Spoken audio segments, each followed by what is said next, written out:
morning, good morning, good morning. Today is going to be a bright and sunshiny day. Hey, that didn't come out right. I ran out of air.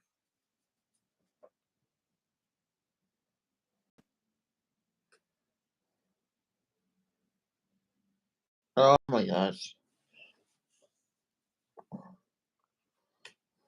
Okay, mom takes daughter to meet newborn sister. Then she realized the dad and girlfriend used the same baby name. Let's read this because I don't get that quite. Sometimes I don't get the title. A Redditor has gone viral after questioning whether she was wrong for feeling disturbed that her daughter's father named his newborn baby with his girlfriend the same name as their shared daughter. A few weeks ago, a mother explained that she had never been in a relationship with her daughter's father, whom she refers to as her friend, and that she had recently welcomed a new baby with his girlfriend of 4 years. The mother explained, 3 days ago, my friend, aka her daughter's father, and his girlfriend had a daughter. They asked me to bring my daughter to the hospital to meet her little sister yesterday, alongside other of the family. So I did exactly that, but when they introduced us to the baby, I was shocked. They used my daughter's name. Ah, so he has two daughters with the same name. Now, I would feel disturbed on that. You have to go on Instagram and click on people and stuff, and the link in the bio, and then you can read the whole thing.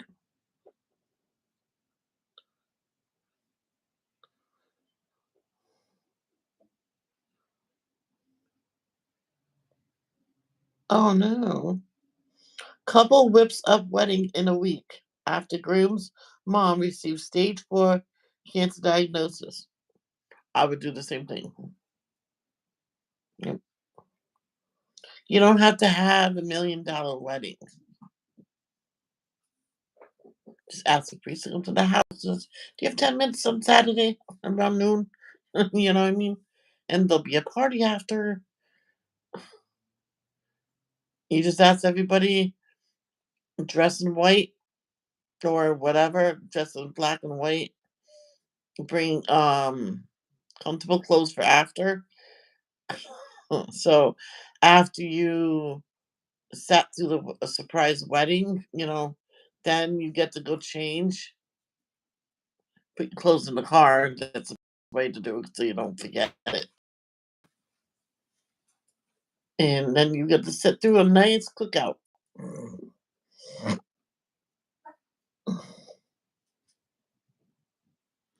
I told Meme because she didn't get to go to any one of the weddings.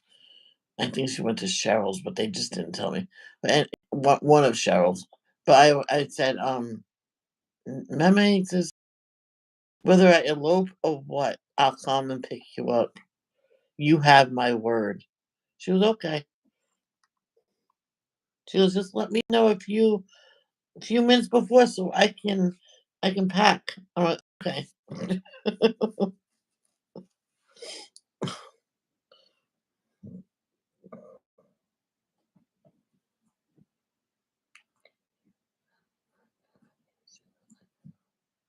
Oh, I'll do that in a minute. Um, let's get started. Our Father, which art in heaven, hallowed be thy name. Thy kingdom come, thy will be done, in earth as it is in heaven.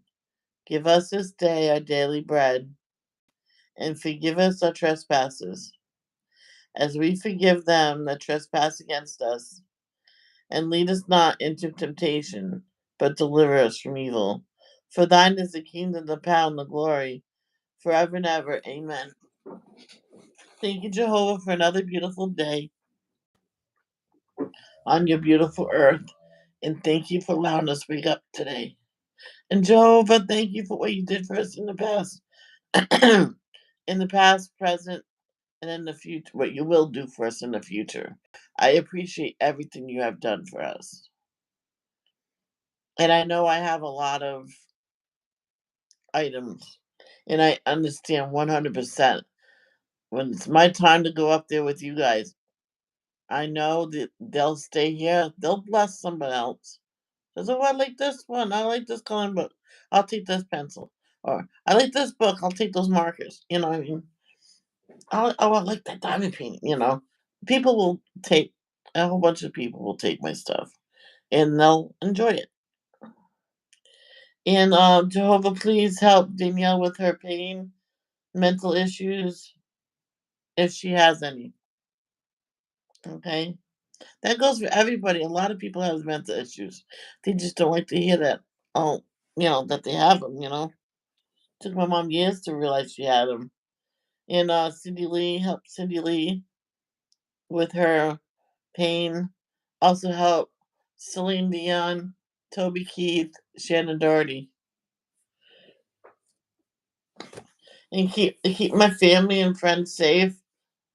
Continue to help Sabrina, Tate, Miss Diane and daughters, Arnie and his mom. Arnie with everything he has to do. He has a lot to do over there. Please get him help because it's just him and he has to do it all. And it's not good. Continue to help Vicky and family, Carol and her mom, and the families, and the people that's watching this. Please help them in the name of Jesus. Amen.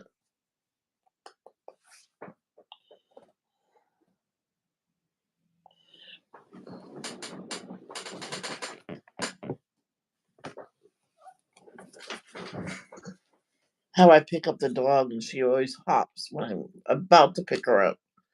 Yep, to give me help, to help me. She's so cute. You can see her.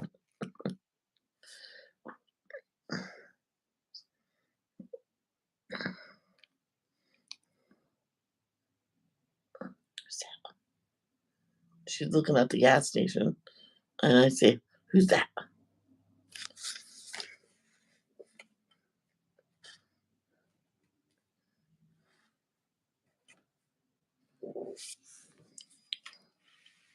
Number. Oh, number.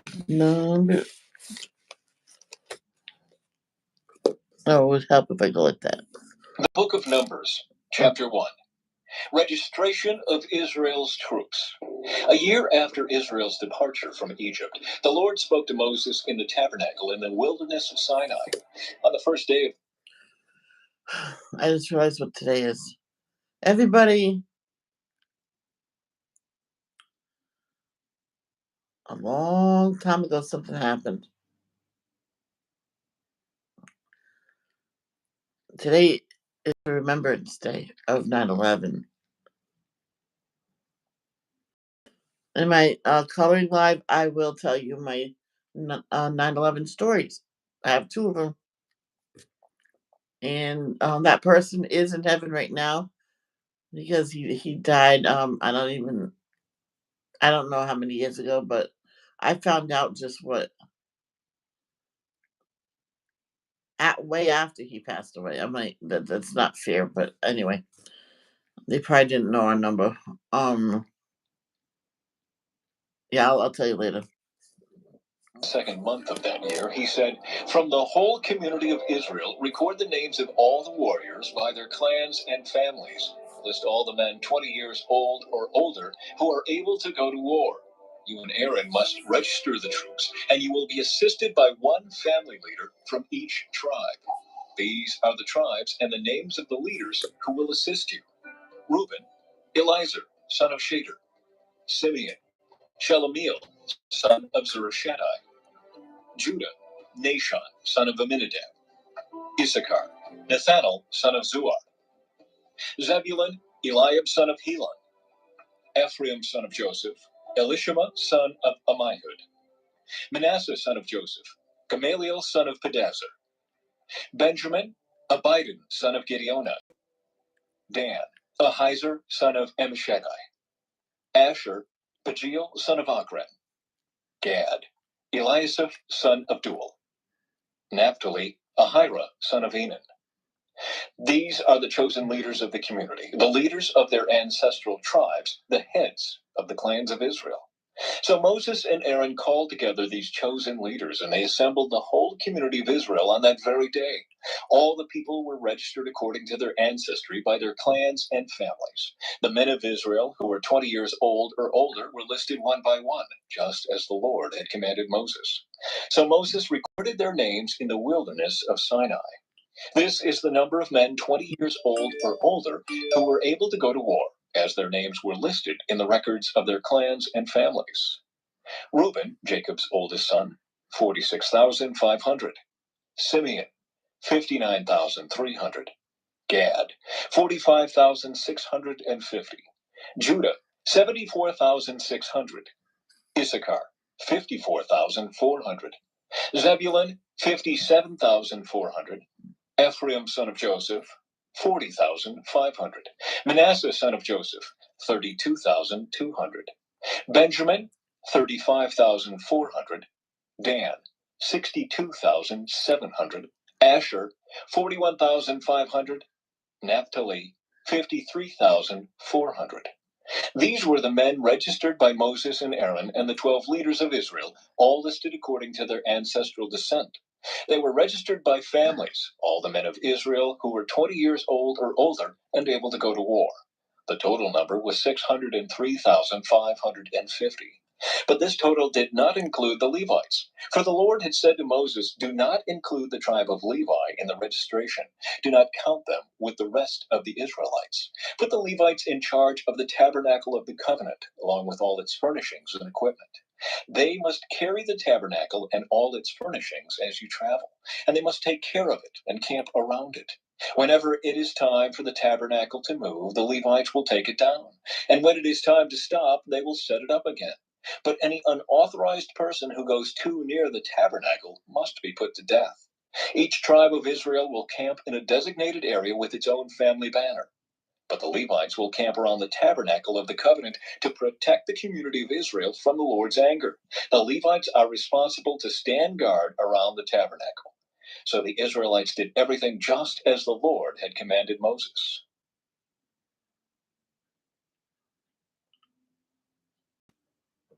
Chapter 2.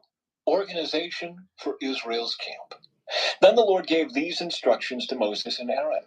When the Israelites set up camp, each tribe will be assigned its own area. The tribal divisions will camp beneath their family banners on all four sides of the tabernacle, but at some distance from it. The divisions of Judah, Issachar, and Zebulun are to camp toward the sunrise on the east side of the tabernacle, beneath their family banners. These are the names of the tribes, their leaders, and the numbers of their registered troops. Judah, Nashon, son of Amminadab, 74,600. Issachar, Nathanael, son of Zuar, 54,400. Zebulun, Eliab, son of Helon, 57,400. So the total of all the troops on Judah's side of the camp is 186,400. These three tribes are to lead the way whenever the Israelites travel to a new campsite. The divisions of Reuben, Simeon, and Gad are to camp on the south side of the tabernacle beneath their family banners. These are the names of the tribes, their leaders, and the numbers of their registered troops. Reuben, Elizur, son of Shader, 46,500. Simeon, Shelumiel, son of Zurishaddai, 59,300. Gad, Eliasaph, son of Duel, 45,650.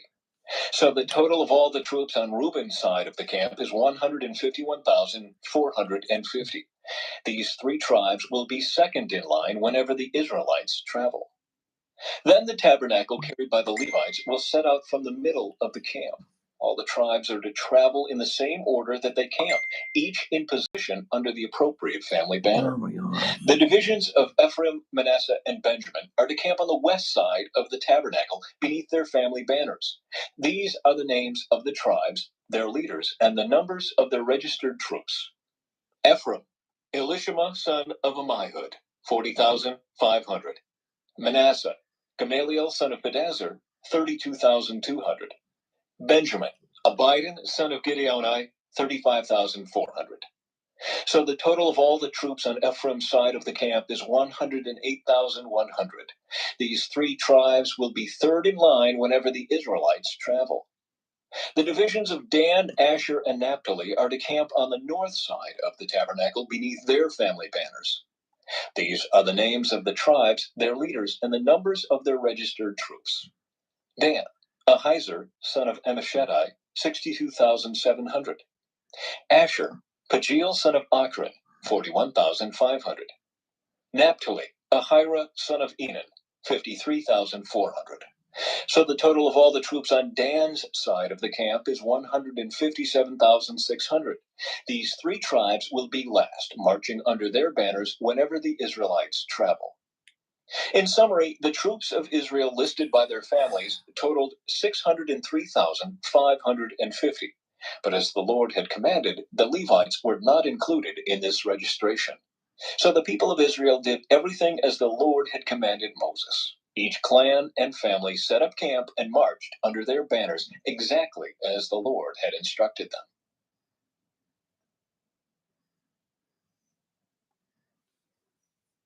Chapter 3.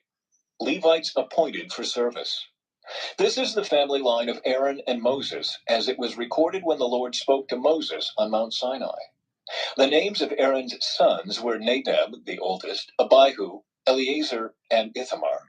These sons of Aaron were anointed and ordained to minister as priests. But Nadab and Abihu died in the Lord's presence in the wilderness of Sinai when they burned before the Lord the wrong kind of fire, different than he had commanded. Since they had no sons, this left only Eleazar and Ithamar to serve as priests with their father Aaron.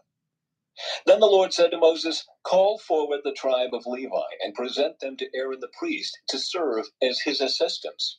They will serve Aaron and the whole community, performing their sacred duties in and around the tabernacle. They will also maintain all the furnishings of the sacred tent, serving in the tabernacle on behalf of all the Israelites.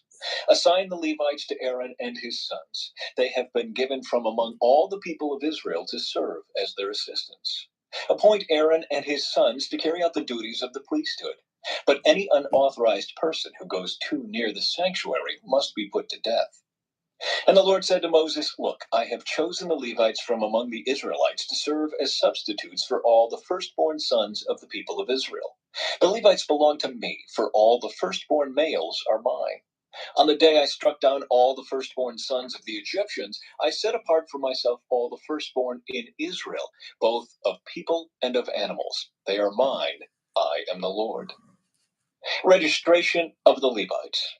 The Lord spoke again to Moses in the wilderness of Sinai. He said, "Record the names of the members of the tribe of Levi by their families and clans. List every male who is 1 month old or older."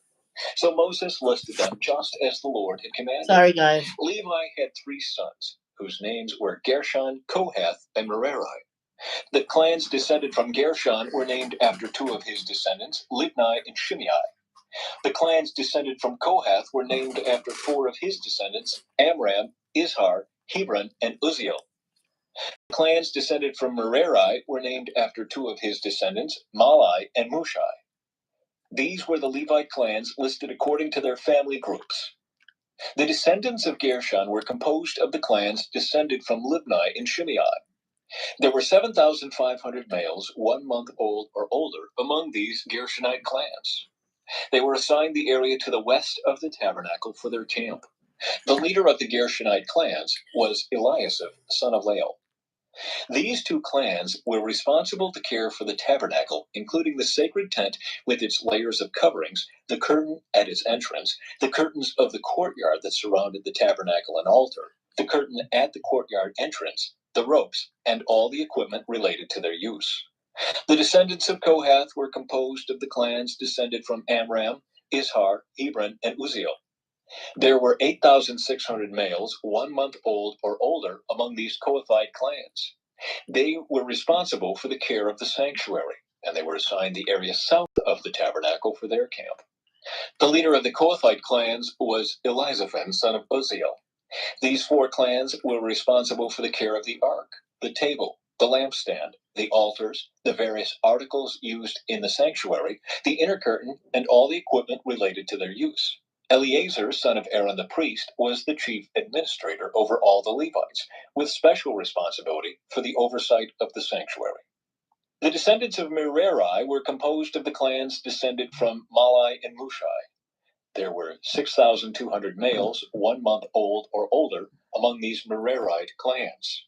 They were assigned the area north of the tabernacle for their camp. The leader of the Merarite clans was Zuriel, son of Abihail. These 2 clans were responsible for the care of the frames supporting the tabernacle, the crossbars, the pillars, the bases, and all the equipment related to their use. They were also responsible for the posts of the courtyard and all their bases, pegs, and ropes. The area in front of the tabernacle in the east toward the sunrise was reserved for the tents of Moses and of Aaron and his sons, who had the final responsibility for the sanctuary on behalf of the people of Israel. Anyone other than a priest or Levite who went too near the sanctuary was to be put to death. When Moses and Aaron counted the Levite clans at the Lord's command, the total number was 22,000 males 1 month old or older. Redeeming the firstborn sons.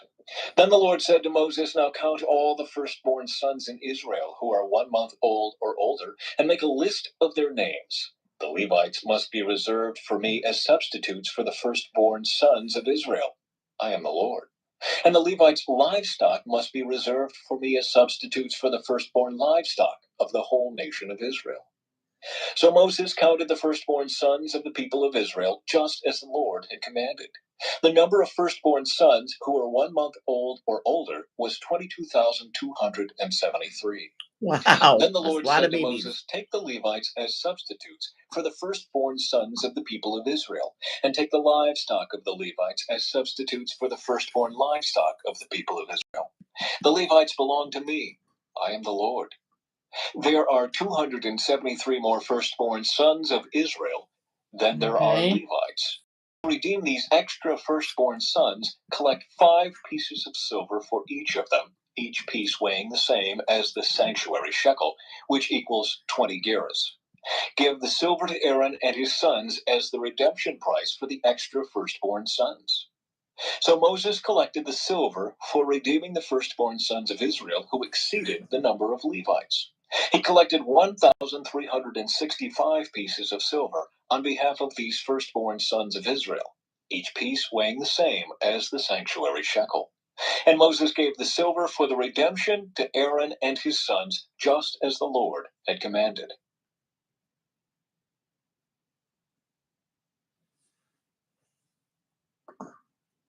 Chapter 4. Duties of the Kohathite clan. Then the Lord said to Moses and Aaron, "Record the names of the members of the clans and families of the Kohathite division of the tribe of Levi. List all the men between the ages of 30 and 50 who are eligible to serve in the tabernacle. The duties of the Kohathites at the tabernacle will relate to the most sacred objects. When the camp moves, Aaron and his sons must enter the tabernacle first to take down the inner curtain and cover the Ark of the Covenant with it. Then they must cover the inner curtain with fine goatskin leather and spread over that a single piece of blue cloth. Finally, they must put the carrying poles of the ark in place. Next, they must spread a blue cloth over the table where the bread of the presence is displayed, and on the cloth they will place the bowls, pans, jars, pitchers, and the special bread. They must spread a scarlet cloth over all of this, and finally a covering of fine goatskin leather on top of the scarlet cloth. Then they must insert the carrying poles into the table. Next, they must cover the lampstand with a blue cloth, along with its lamps, lamp snuffers, trays, and special jars of olive oil. Then they must cover the lampstand and its accessories with fine goatskin leather and place the bundle on a carrying frame. Next, they must spread a blue cloth over the gold incense altar and cover this cloth with fine goatskin leather. Then they must attach the carrying poles to the altar. They must take all the remaining furnishings of the sanctuary and wrap them in a blue cloth, cover them with fine goatskin leather, and place them on the carrying frame. They must remove the ashes from the altar for sacrifices and cover the altar with a purple cloth. All the altar utensils, the fire pans, meat forks, shovels, basins, and all the containers must be placed on the cloth, and a covering of fine goatskin leather must be spread over them. Finally, they must put the carrying poles in place. The camp will be ready to move when Aaron and his sons have finished covering the sanctuary and all the sacred articles. The Kohathites will come and carry these things to the next destination, but they must not touch the sacred objects, or they will die. So these are the things from the tabernacle that the Kohathites must carry.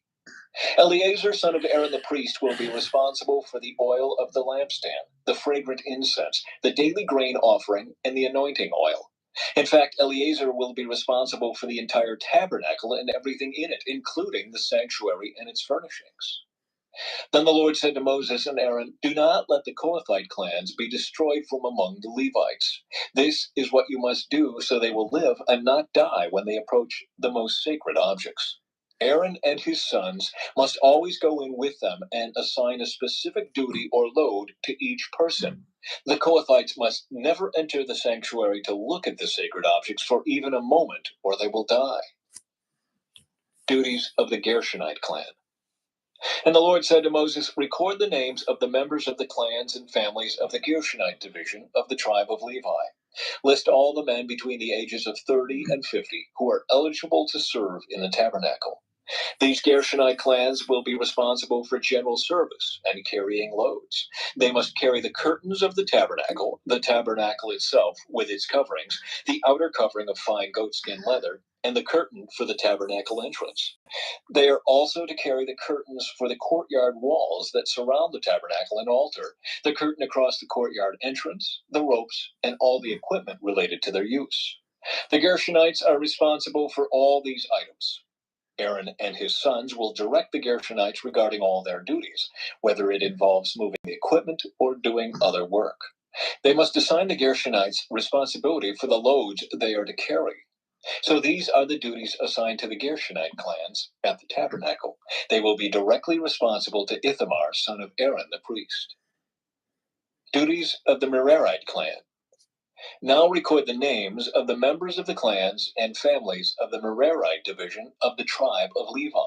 List all the men between the ages of 30 and 50 who are eligible to serve in the tabernacle. Their only duty at the tabernacle will be to carry loads. They will carry the frames of the tabernacle, the crossbars, the posts, and the bases. Also the posts for the courtyard walls, with their bases, pegs, and ropes, and all the accessories and everything else related to their use. Assign the various loads to each man by name. So these are the duties of the Merarite clans at the tabernacle. They are directly responsible to Ithamar, son of Aaron the priest. Summary of the registration. So Moses, Aaron, and the other leaders of the community listed the members of the Kohathite division by their clans and families. The list included all the men between 30 and 50 years of age who were eligible for service in the tabernacle, and the total number came to 2,750. So this was the total of all those from the Kohathite clans who were eligible to serve at the tabernacle. Moses and Aaron listed them just as the Lord had commanded through Moses. The Gershonite division was also listed by its clans and families. The list included all the men between 30 and 50 years of age who were eligible for service in the tabernacle, and the total number came to 2,630. So this was the total of all those from the Gershonite clans who were eligible to serve at the tabernacle. Moses and Aaron listed them just as the Lord had commanded. The Merarite division was also listed by its clans and families. The list included all the men between 30 and 50 years of age who were eligible for service in the tabernacle, and the total number came to 3,200. So this was the total of all those from the Merarite clans who were eligible for service. Moses and Aaron listed them just as the Lord had commanded through Moses. So Moses, Aaron, and the leaders of Israel listed all the Levites by their clans and families, all the men between 30 and 50 years of age who were eligible for service in the tabernacle and for its transportation, numbered 8,580.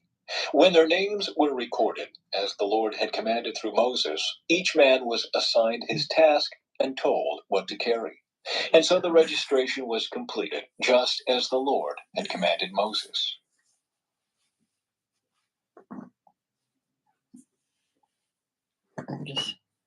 Chapter 5. Purity in Israel's camp. The Lord gave these instructions to Moses. Command the people of Israel to remove from the camp anyone who has a skin disease or a discharge, or who has become ceremonially unclean by touching a dead person.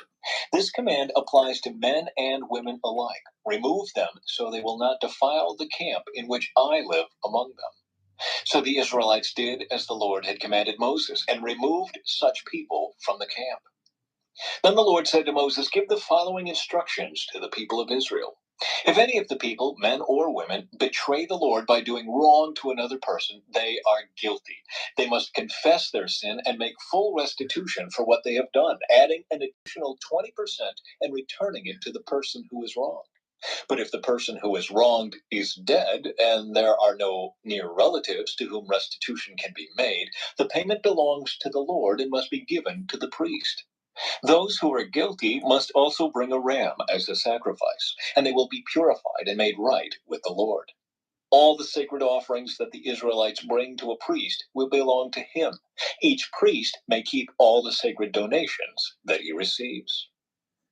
Protecting marital faithfulness. And the Lord said to Moses, give the following instructions to the people of Israel. Suppose a man's wife goes astray, and she is unfaithful to her husband and has sex with another man, but neither her husband nor anyone else knows about it. She has defiled herself, even though there was no witness and she was not caught in the act. If her husband becomes jealous and is suspicious of his wife and needs to know whether or not she has defiled herself, the husband must bring his wife to the priest. He must also bring an offering of 2 quarts of barley flour to be presented on her behalf. Do not mix it with olive oil or frankincense, for it is a jealousy offering, and or not, she is guilty. The priest will then present her to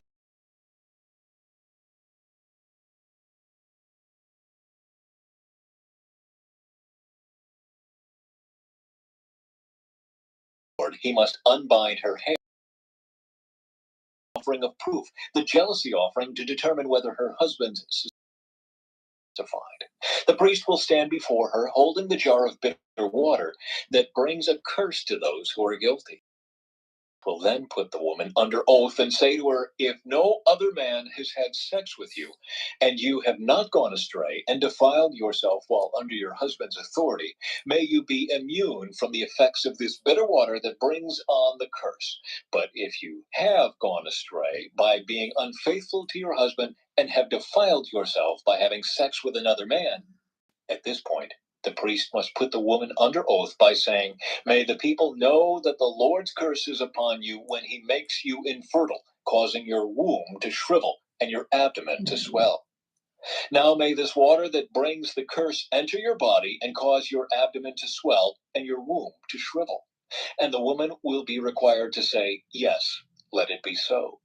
And the priest will write these curses on a piece of leather and wash them off into the bitter water. He will make the woman drink the bitter water that brings on the curse. When the water enters her body, it will cause bitter suffering if she is guilty. The priest will take the jealousy offering from the woman's hand, lift it up before the Lord, and carry it to the altar. He will take a handful of the flour as a token portion and burn it on the altar, and he will require the woman to drink the water. If she has defiled herself by being unfaithful to her husband, the water that brings on the curse will cause bitter suffering. Her abdomen will swell, and her womb will shrink, and her name will become a curse among her people. But if she has not defiled herself and is pure, then she will be unharmed and will still be able to have children. This is the ritual law for dealing with suspicion. If a woman goes astray and defiles herself while under her husband's authority, or if a man becomes jealous and is suspicious that his wife has been unfaithful, the husband must present his wife before the Lord, and the priest will apply this entire ritual law to her. The husband will be innocent of any guilt in this matter, but his wife will be held accountable for her sin.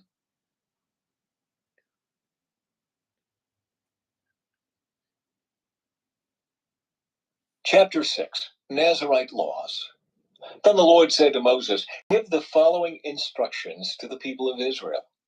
If any of the people, either men or women, take the special vow of a Nazirite, setting themselves apart to the Lord in a special way, they must give up wine and other alcoholic drinks. They must not use vinegar made from wine or from other alcoholic drinks. They must not drink fresh grape juice, and they must not eat grapes or raisins. As long as they are bound by their Nazirite vow, they are not allowed to eat or drink anything that comes from a grapevine, not even the grape seeds or skins.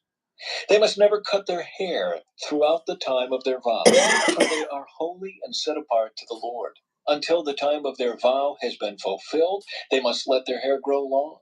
And they must not go near a dead body during the entire period of their vow to the Lord.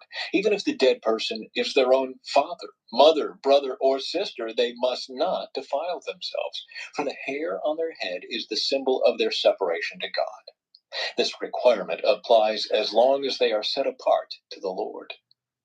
If someone falls dead beside them, the hair they have dedicated will be defiled.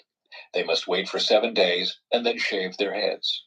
Then they will be cleansed from their defilement.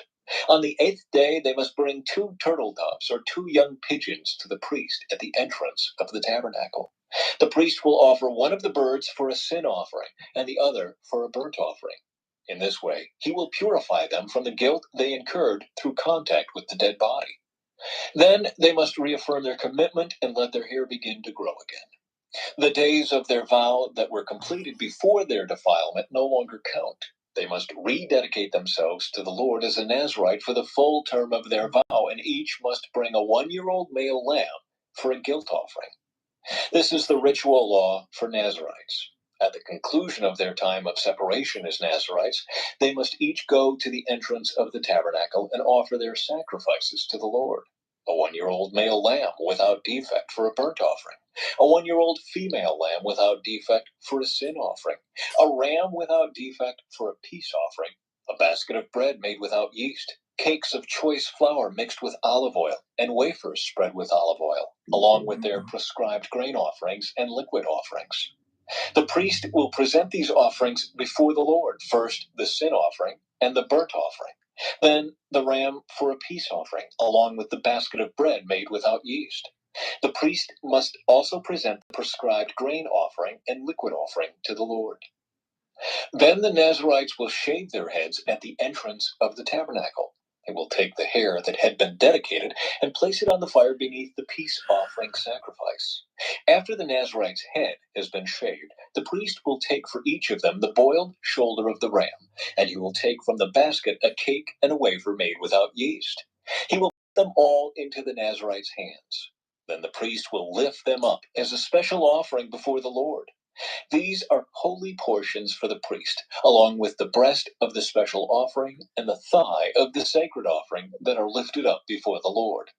After this ceremony, the Nazirites may again drink wine. This is the ritual law of the Nazirites who vow to bring these offerings to the Lord. They may also bring additional offerings if they can afford it. And they must be careful to do whatever they vowed when they set themselves apart as Nazirites. The priestly blessing. Then the Lord said to Moses, "Tell Aaron and his sons to bless the people of Israel with this special blessing. May the Lord bless you and protect you. May the Lord smile on you and be gracious to you.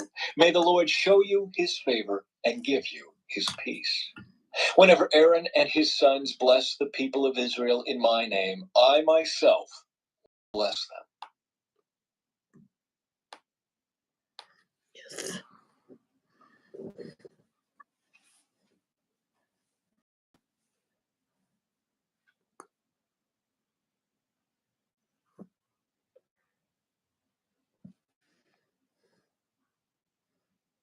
Chapter 7.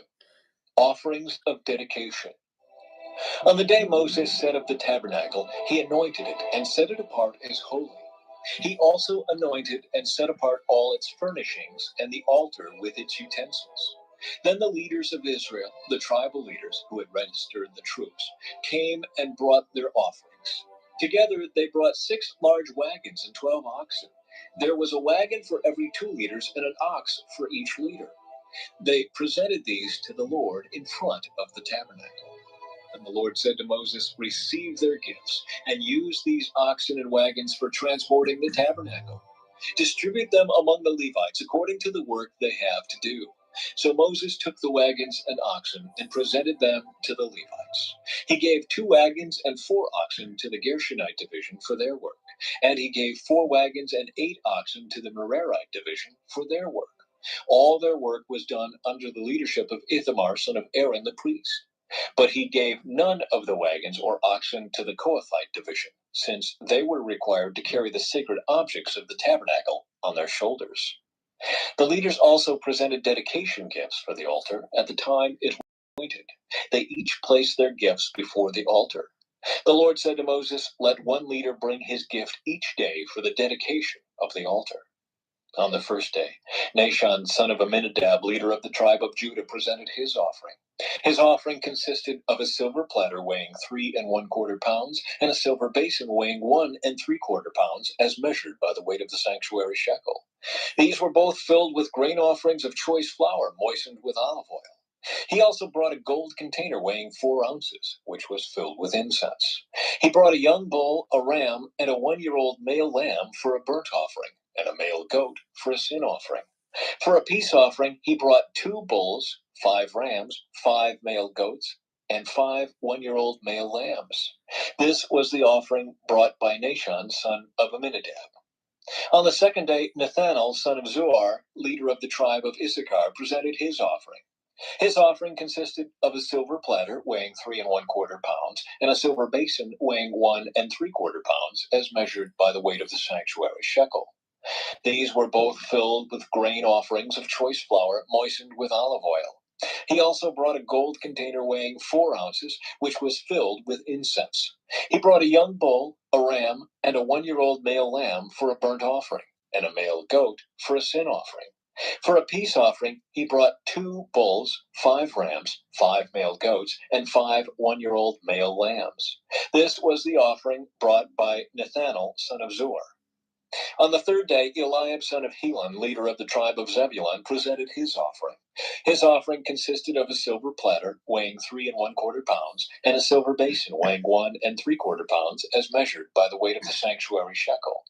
These were both filled with grain offerings of choice flour moistened with olive oil.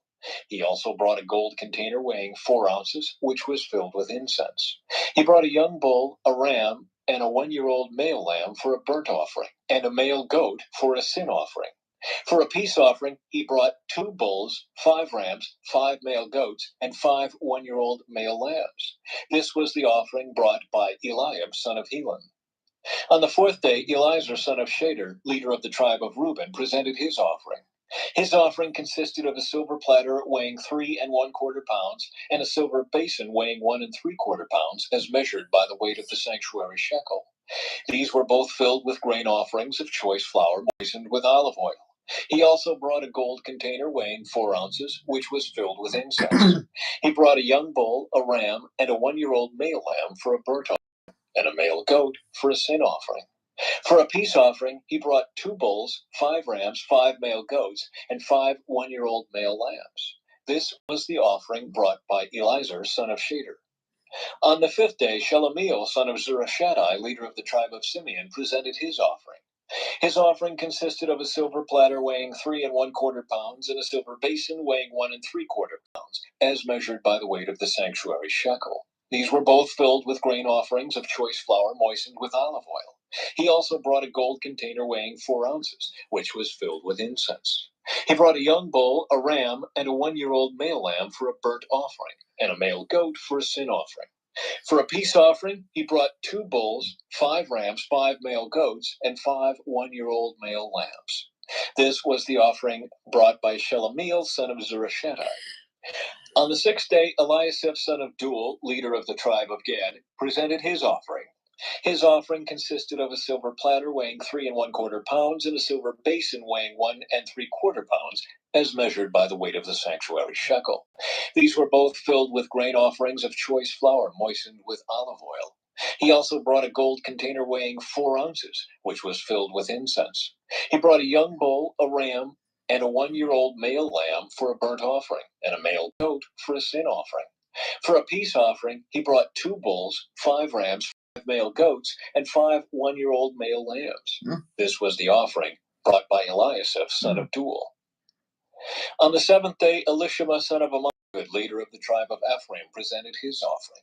His offering consisted of a silver platter weighing 3¼ pounds and a silver basin weighing 1¾ pounds, as measured by the weight of the sanctuary shekel. These were both filled with grain offerings of choice flour moistened with olive oil. He also brought a gold container weighing 4 ounces, which was filled with incense. He brought a young bull, a ram, and a 1-year-old male lamb for a burnt offering, and a male goat for a sin offering. For a peace offering, he brought 2 bulls, 5 rams, 5 male goats, and 5 1-year-old male lambs. This was the offering brought by Elishama, son of Ammihud. On the 8th day, Gamaliel, son of Pedazur, leader of the tribe of Manasseh, presented his offering. His offering consisted of a silver platter weighing 3¼ pounds and a silver basin weighing 1¾ pounds, as measured by the weight of the sanctuary shekel. These were both filled with grain offerings of choice flour moistened with olive oil. He also brought a gold container weighing 4 ounces, which was filled with incense. He brought a young bull, a ram, and a 1-year-old male lamb for a burnt offering, and a male goat for a sin offering. For a peace offering, he brought 2 bulls, 5 rams, 5 male goats, and 5 1-year-old male lambs. This was the offering brought by Gamaliel, son of Pedazur. On the 9th day, Abidan, son of Gideoni, leader of the tribe of Benjamin, presented his offering. His offering consisted of a silver platter weighing 3¼ pounds and a silver basin weighing 1¾ pounds, as measured by the weight of the sanctuary shekel. These were both filled with grain offerings of choice flour moistened with olive oil. He also brought a gold container weighing 4 ounces, which was filled with incense. He brought a young bull, a ram, and a 1-year-old male lamb for a burnt offering, and a male goat for a sin offering. For a peace offering, he brought 2 bulls, 5 rams, 5 male goats, and 5 1-year-old male lambs. This was the offering brought by Abidan, son of Gideoni. On the 10th day, Ahiezer, son of Ammishaddai, leader of the tribe of Dan, presented his offering. His offering consisted of a silver platter weighing 3¼ pounds and a silver basin weighing 1¾ pounds, as measured by the weight of the sanctuary shekel. These were both filled with grain offerings of choice flour moistened with olive oil. He also brought a gold container weighing 4 ounces, which was filled with incense. He brought a young bull, a ram, and a 1-year-old male lamb for a burnt offering, and a male goat for a sin offering. For a peace offering, he brought 2 bulls, 5 rams, 5 male goats, and 5 1-year-old male lambs. This was the offering brought by Ahiezer, son of Ammishaddai. On the 11th day, Pagiel, son of Achran, leader of the tribe of Asher, presented his offering. His offering consisted of a silver platter weighing 3¼ pounds and a silver basin weighing 1¾ pounds, as measured by the weight of the sanctuary shekel. These were both filled with grain offerings of choice flour moistened with olive oil. He also brought a gold container weighing 4 ounces, which was filled with incense. He brought a young bull, a ram, and a 1-year-old male lamb for a burnt offering, and a male goat for a sin offering. For a peace offering, he brought 2 bulls, 5 rams, 5 male goats, and 5 1-year-old male lambs. This was the offering brought by Pagiel, son of Achran. On the 12th day, Ahira, son of Enan, leader of the tribe of Naphtali, presented his offering. His offering consisted of a silver platter weighing 3¼ pounds and a silver basin weighing 1¾ pounds, as measured by the weight of the sanctuary shekel. These were both filled with grain offerings of choice flour moistened with olive oil. He also brought a gold container weighing 4 ounces, which was filled with incense. He brought a young bull, a ram, and a 1-year-old male lamb for a burnt offering, and a male goat for a sin offering. For a peace offering, he brought 2 bulls, 5 rams, 5 male goats, and 5 1-year-old male lambs. This was the offering brought by Ahira, son of Enan. So this was the dedication offering brought by the leaders of Israel at the time the altar was anointed. 12 silver platters, 12 silver basins, and 12 gold incense containers. Each silver platter weighed 3¼ pounds, and each silver basin weighed 1¾ pounds. The total weight of the silver was 60 pounds, as measured by the weight of the sanctuary shekel. Each of the 12 gold containers that was filled with incense weighed 4 ounces, as measured by the weight of the sanctuary shekel. The total weight of the gold was 3 pounds. 12 young bulls, 12 rams, and 12 one-year-old male lambs were donated for the burnt offerings, along with their prescribed grain offerings. 12 male goats were brought for the sin offerings. 24 bulls, 60 rams, 60 male goats, and 60 one-year-old male lambs were donated for the peace offerings. This was the dedication offering for the altar after it was anointed. Whenever Moses went into the tabernacle to speak with the Lord, he heard the voice speaking to him from between the 2 cherubim above the ark's cover, the place of atonement, that rests on the ark of the covenant. The Lord spoke to him from there.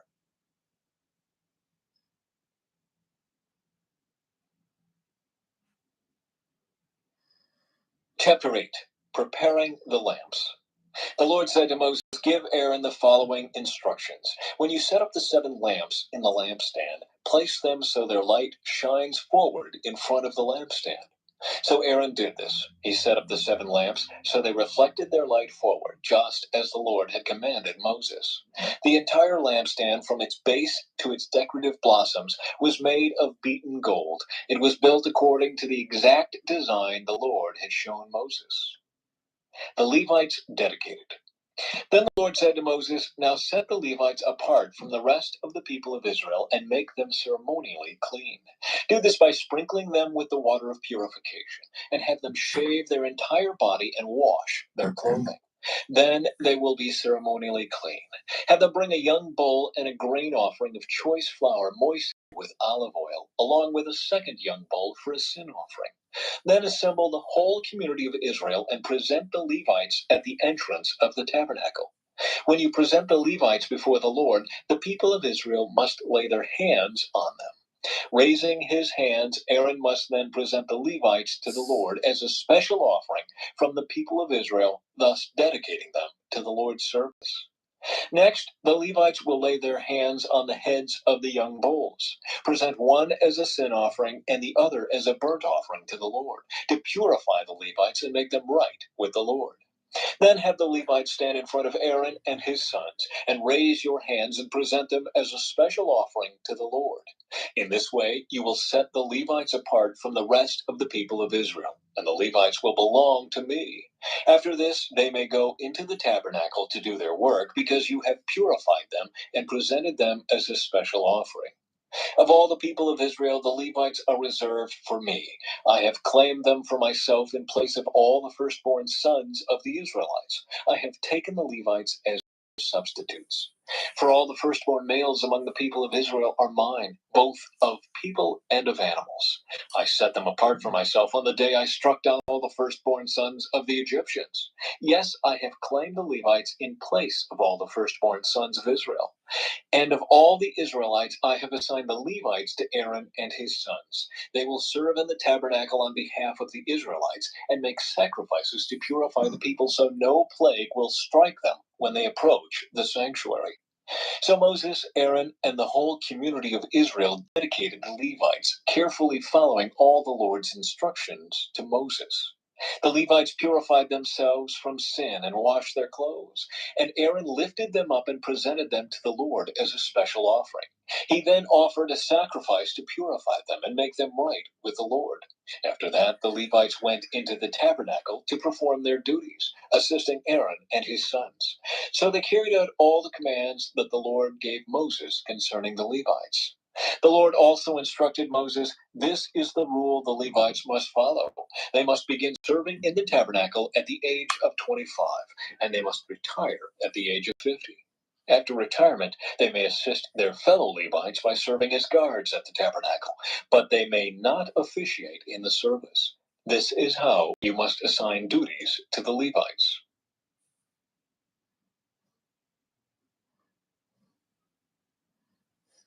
Chapter 9. The Second Passover. A year after Israel's departure from Egypt, the Lord spoke to Moses in the wilderness of Sinai. In the first month of that year, he said, "Tell the Israelites to celebrate the Passover at the prescribed time, at twilight, on the 14th day of the first month. Be sure to follow all my decrees and regulations concerning this celebration." So Moses told the people to celebrate the Passover in the wilderness of Sinai as twilight fell on the 14th day of the month. And they celebrated the festival there, just as the Lord had commanded Moses. But some of the men had been ceremonially defiled by touching a dead body, so they could not celebrate the Passover that day.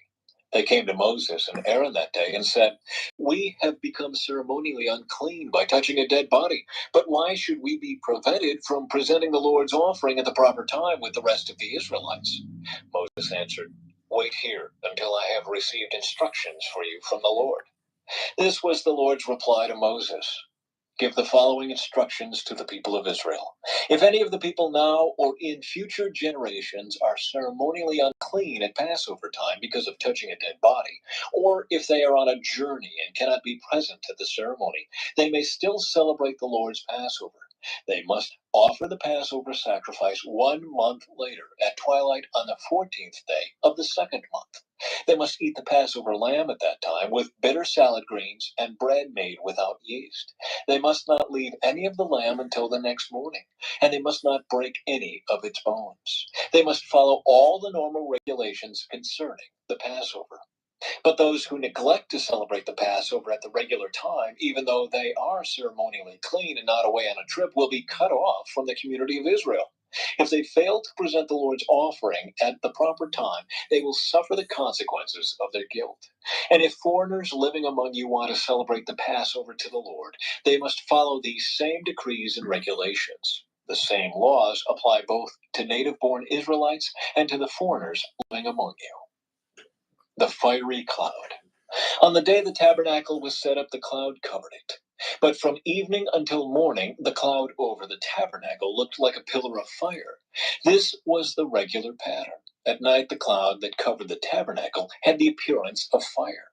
Whenever the cloud lifted from over the sacred tent, the people of Israel would break camp and follow it. And wherever the cloud settled, the people of Israel would set up camp. In this way, they traveled and camped at the Lord's command wherever he told them to go. Then they remained in their camp as long as the cloud stayed over the tabernacle. If the cloud remained over the tabernacle for a long time, the Israelites stayed and performed their duty to the Lord. Sometimes the cloud would stay over the tabernacle for only a few days, so the people would stay for only a few days, as the Lord commanded. Then, at the Lord's command, they would break camp and move on.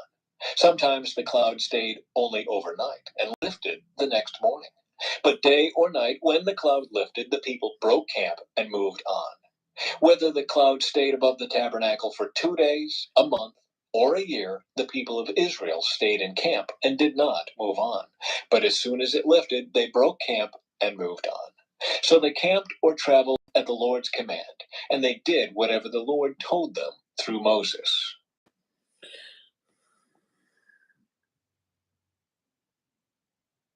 Chapter 10. The Silver Trumpets.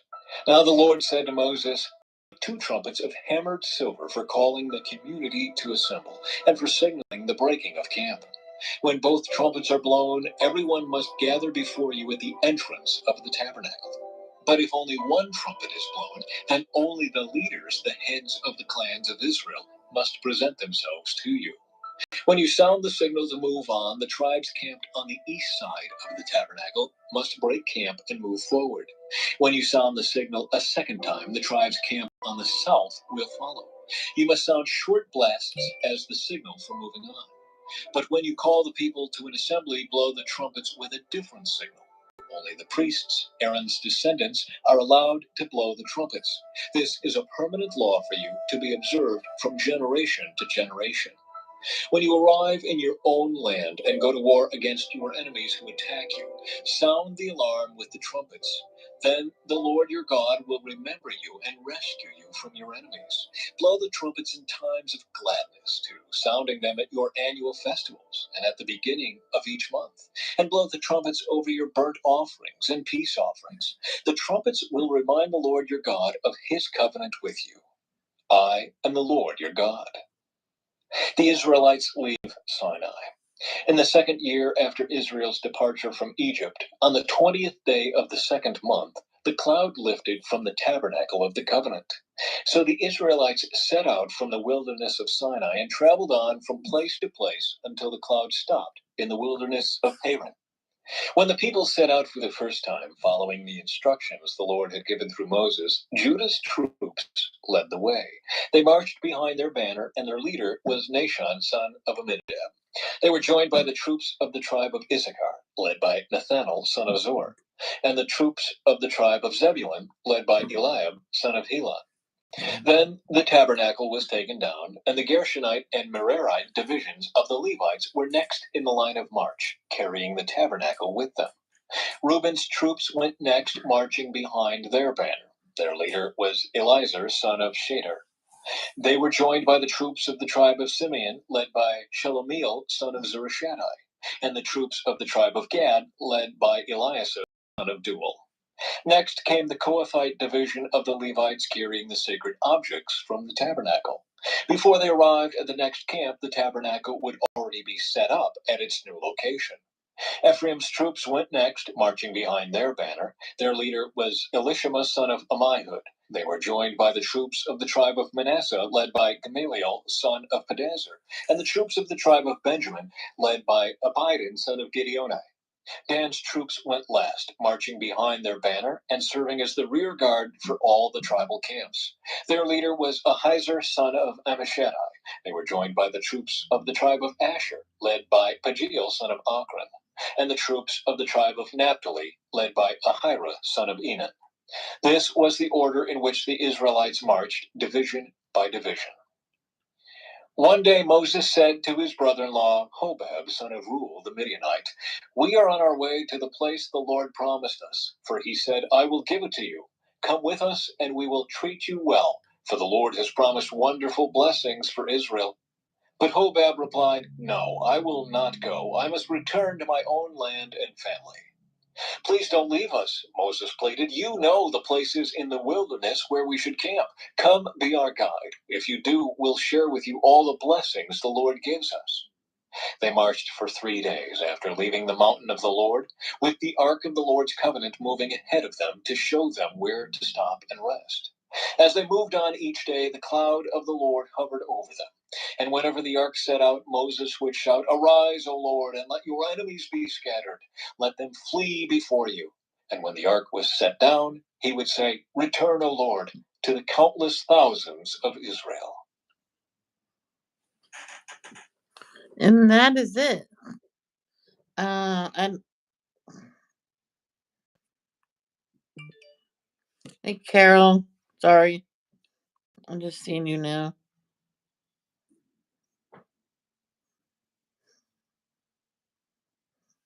Hold on, Carol.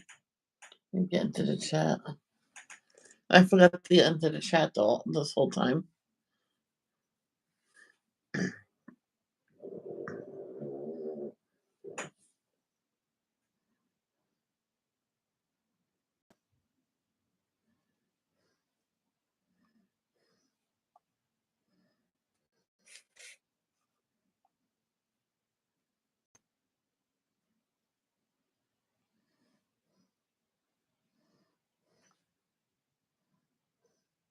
Okay.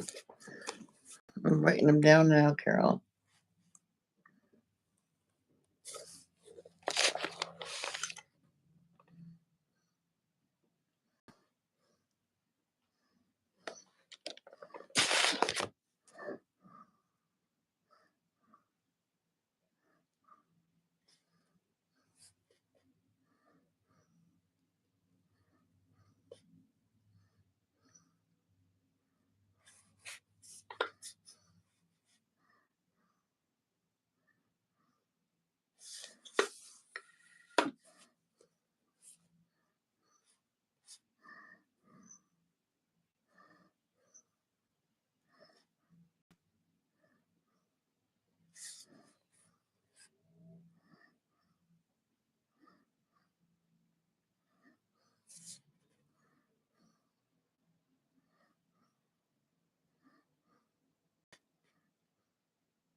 Okay.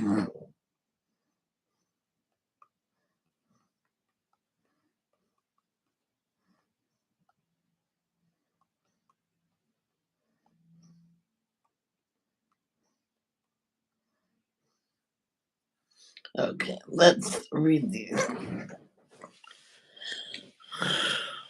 I'm so sorry, guys. I just all this time I forgot to go into the chat.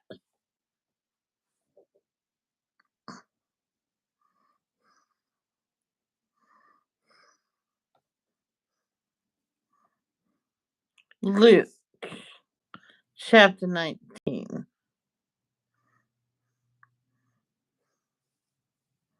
verses 41, 42, and 43. That's what I think she means.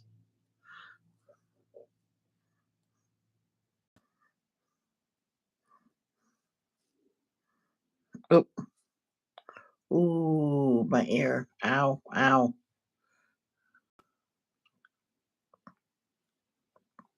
Wow. How I wish today that you, of all people, would understand the way to peace. But now it is too late, and peace is hidden from your eyes.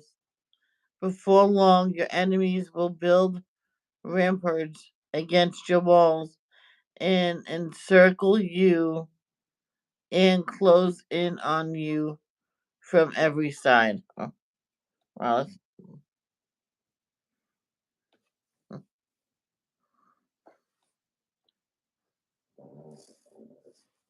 Mark chapter 13,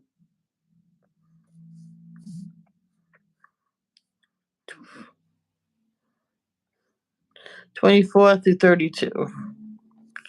So let me highlight all of that.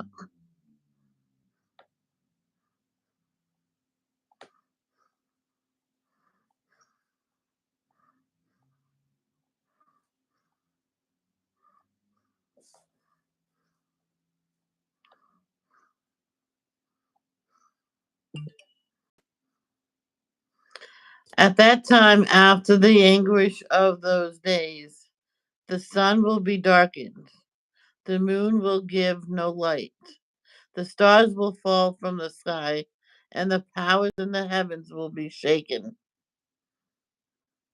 Then everyone will see the Son of Man coming on the clouds with great power and glory. And he will send out his angels to gather his chosen ones from all over the world, from the farthest end of the earth in heavens. Now learn a lesson from the fig tree. When its branches bud and its leaves begin to sprout, you know that summer is near. In the same way, when you see all these things take place, you can now, you can know that this return is very near, right at the door. I tell you the truth, the generation will not pass from the scene before all these things take place. Heaven and earth will disappear, but my words will never disappear. However, no one knows the day or hour when these things will happen, not even the angels in heaven or the Son himself. Only the Father knows. See? That just proves that Son and Father is two different people. And they're not one person. It says it right there.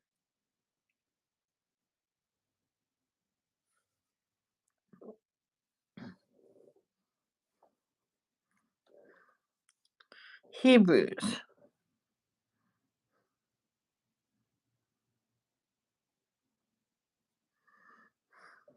chapter 9,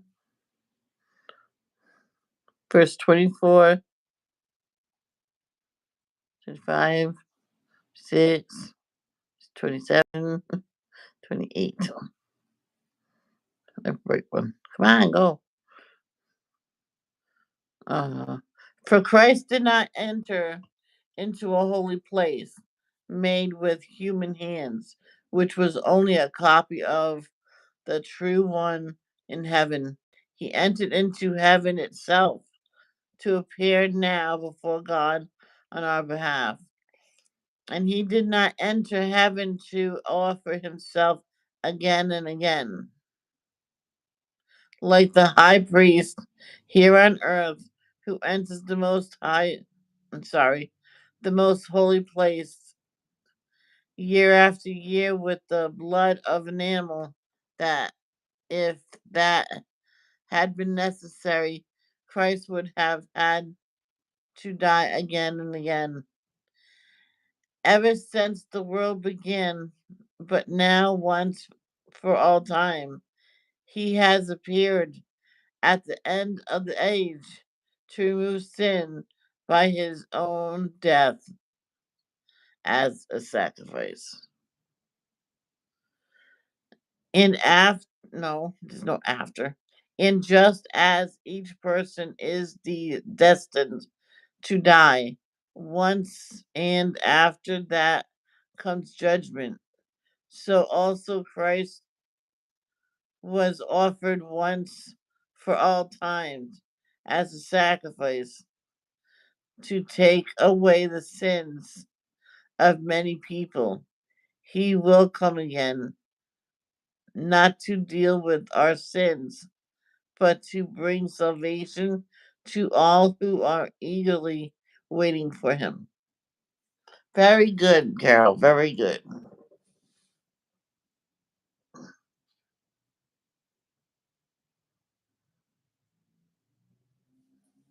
Very good, girl. Mm.